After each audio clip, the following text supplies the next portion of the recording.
అందరూ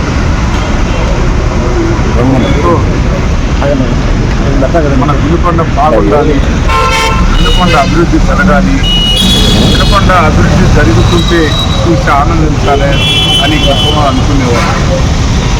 ఈరోజు వినుకొండ అభివృద్ధి అనేది వాళ్ళు ఆశించిన విధంగా వాళ్ళు ఏదైతే ఆశించారో దాన్ని మనం దాదాపుగా 60% పరిశీలకు మనం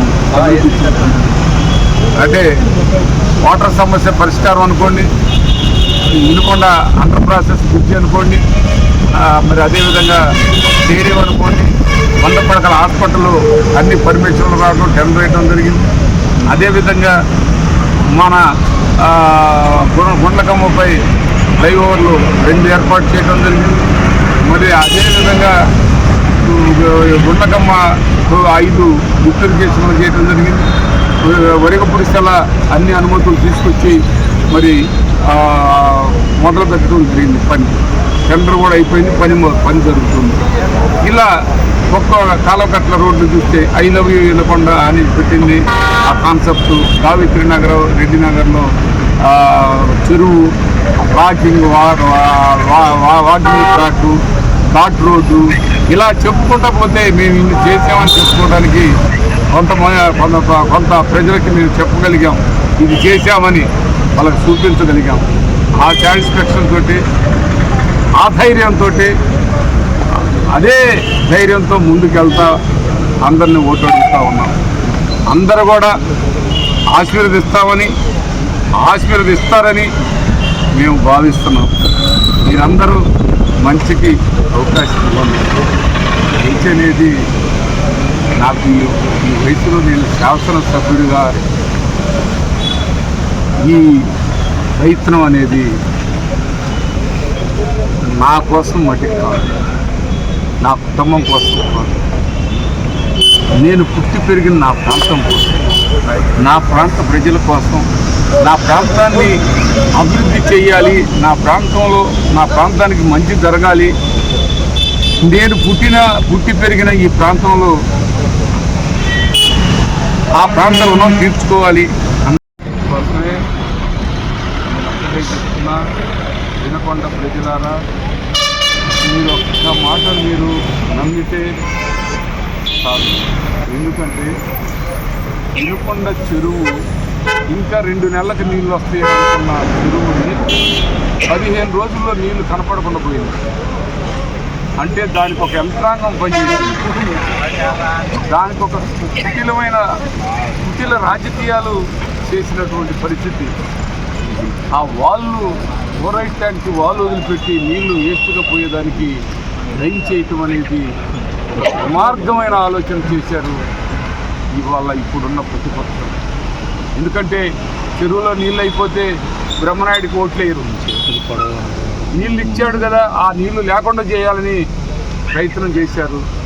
వాస్తవంగా వాళ్ళ ప్రయత్నం చాలా వరకు సఫలీకృతం అవుతున్న తరుణంలో మరలా దాన్ని నేను గౌరవ ముఖ్యమంత్రి గారికి మా ప్రాంతమే కాదు, ఈ ప్రకాశం కానీ, మా వినుకొండ కానీ, ఈ మాచర్ల కానీ, ఇవన్నీ కూడా తాగునీరు మనుషులకే కాదండి, పక్షులకి, జీవధనానికి, ఏటికి కూడా నీళ్లు ఇవ్వని చెప్తే మళ్ళీ ఆయన నీళ్ళు వదలటం.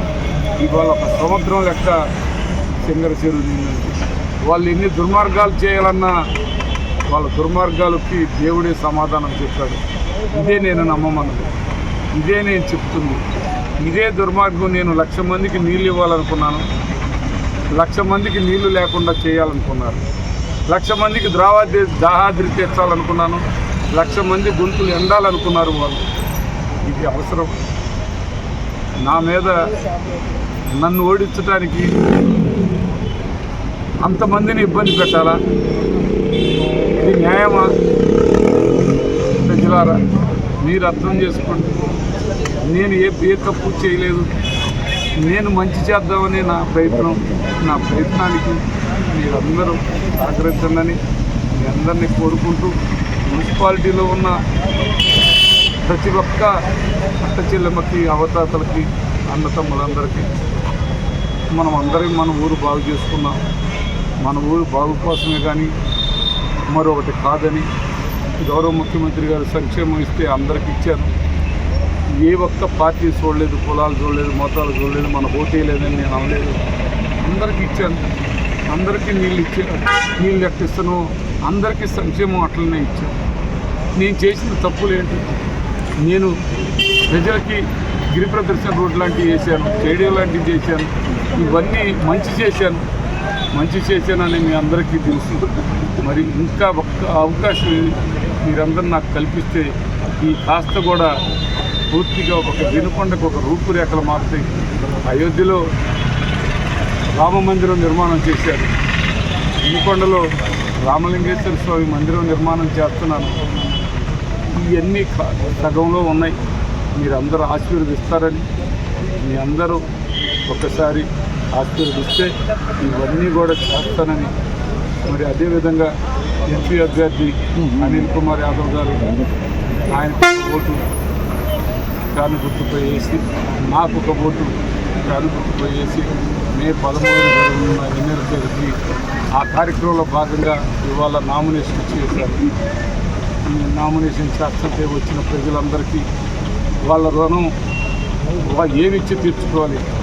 పగ మంటలు మండుతూ ఉన్న ఆ మంటల్లో కూడా, ఆ ఎండల్లో కూడా అంత స్థాయిలో అందరూ వచ్చి నన్ను ఆశీర్వదించాలి, మా నాయకుడిని గెలిపించాలి, మా ప్రాంతం మంచి జరగాలంటే ఆయన గెలవాలని వచ్చిన వాళ్ళందరికీ చేతులు జోడించి నమస్కారాలు.